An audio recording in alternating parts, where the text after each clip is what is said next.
Scissor 7 is an anime that has been on my anime watch list, but for some reason I never watched it, just like a lot of animes on my anime watch list. But recently I decided it's about time that I actually watched the anime. And I must say I really enjoyed it. This is another anime from China that I really enjoyed, and in this video I want to talk about why I think you should give it a chance. Before I continue this, I just want to say this video contains some spoilers for the series. Scissor 7 follows the main character Seven. Basically, Seven used to be a shadow killer. He would complete missions for his master without questioning it. But eventually, Seven would start to think for himself and stop following his master orders. And this caused the master to be uneasy because at the time, Seven was considered the best shadow killer.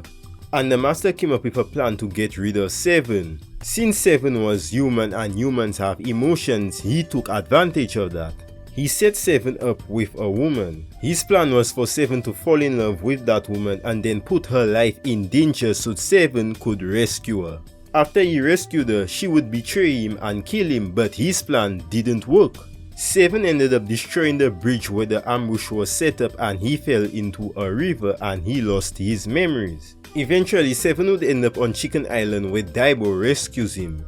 After some time, Seven started to work for Daibo as a hairstylist. While on the island, after certain events, Seven would recall some of his memories. But besides that, most of his time spent on Chicken Island would be peaceful. That was until the assassins from Zhenwu found out where he was. And he had to leave the island for two reasons. One, to protect the people there, and two, to find his lost memories. Now I'm going to end things here because I don't want to give away everything about the anime. Now I want to talk about some reasons why I think you should watch the anime. Starting off with number 1, this anime is shorter than most animes. Most animes either have 12 episodes or 24 episodes, but this anime only has 10 episodes per season and it has 5 seasons. And most of the episodes are around the 15-minute mark, and if you skip the intro and the outro, it's shorter than that. This is an anime you can finish in 1 to 3 days depending on how much time you have, because I managed to watch 2 seasons in 1 day and I took breaks between the episodes. But yeah, that's number 1. Number 2, in my opinion, this anime does everything right. The stories, the characters, the art, the music, the combat, the humor, everything. Whether you watch it in Chinese, English or Japanese, I think you'll enjoy it. The first 3 seasons of the anime is kinda like an action comedy with a dash of romance. In the 4th and 5th season is when the combat starts to pick up, especially in the 5th season. If you're a person that really likes fighting scenes with hand-to-hand combat and these kinds of things, I think you'll really enjoy season 5 of this anime. Another thing I would like to point out about this anime is that it's one of the most serious and unserious animes, and what I mean by that is, one moment the characters are in a life or death situation and the next moment they're in a video game. The anime kinda reminds me of Golden Kamuy because both of them have this in common.